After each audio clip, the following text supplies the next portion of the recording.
سلام بر شما. میگم این حسن روحانی و رفیقاشو یادتون هست که تمام مشکلات مردمو به جای بی‌لیاقتی خودشون حواله میکردن به تحریم؟ از گرونی و بیکاری گرفته تا خوش شدن دریاچه ها و آلودگی هوا. بعدم میگفتن راه حل شهد پر انرژی برجام یا همون جام زهر ولایته. حالا داستان اینه که باند خامنه دیده این فرصت خوبیه که همینو چماق بکنه تو سرش که ها چی شد؟ دیدی برجامت به هیچ جا نرسید و تحریما هنوز هست. سناتورهای آمریکایی از دو حزب دموکرات و جمهوری خواه با ارسال نامه‌ای به وزیر خزانه‌داری آمریکا خواستار تحریم شرکت هواپیمایی ماهان شدند.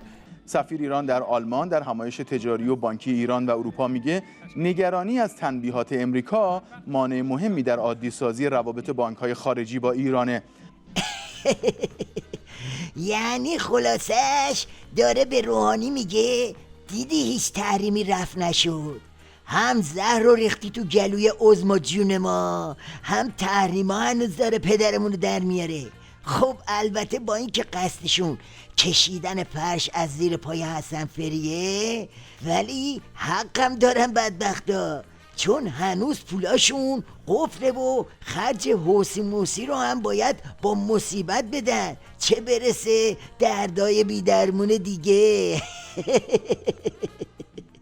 الان بانک‌های اروپایی این ترس رو دارن که نباید دوباره با ما معامله کنن، اعتمادشون به ما برقرار بشه، بانک‌های امریکایی زیر بار نرن و اون دوباره جریمه‌شون کنن.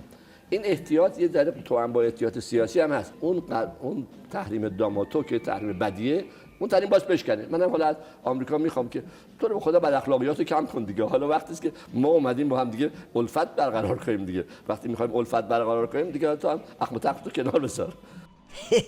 البته اگه به دولت آمریکا باشه که از گل کمتر نمیخواد به اینا بگه، اما خونده اونقدر تو یمن و سوریه و این بر اونور خربوزه میخورن که باید پای لرزش وایسن دیگه. خب کنگره و افکار عمومی آمریکا اینا رو میبینه و بازم تحریم و بازم محدودیت جدید. از اون طرف عظما هم که میدونه اگه از هلال شیعی کوتاه بیاد و بی خیال صدور تروریسم بشه یعنی فاطمه از صلوات، یعنی خلاصش نه راه پس است و نه راه پیش، همون حکایت نشستن روی ارس.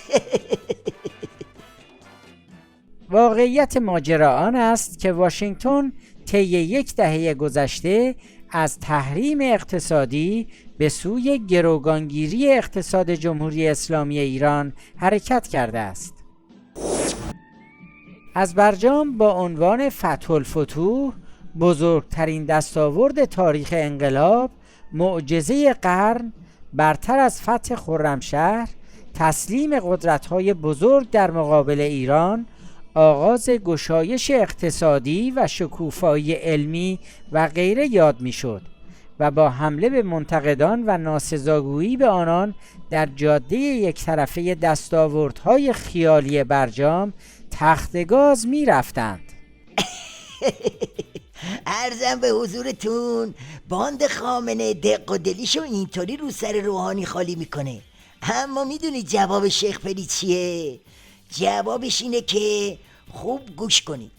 اگه زهر برجامو نخورده بودیم زودتر سرنگون می شدیم. الانم باید جامعه بعدی رو سر بکشیم.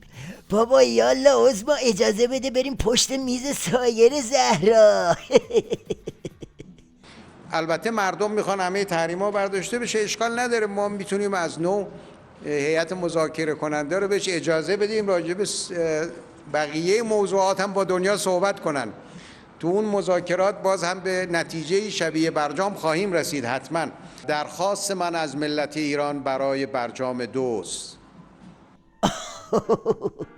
بابا این ولی فقیه بدنش نمیکشه برجام دو رو بره بالا، تو همون یکش مونده. خب اینه دیگه، نظام غرق در بحران یعنی همین، هرچی دست و پا میزنه چی میشه؟ بیشتر فرو میره تو باطلاق. برو فرو. شبتون خوش، خدا نگهدار.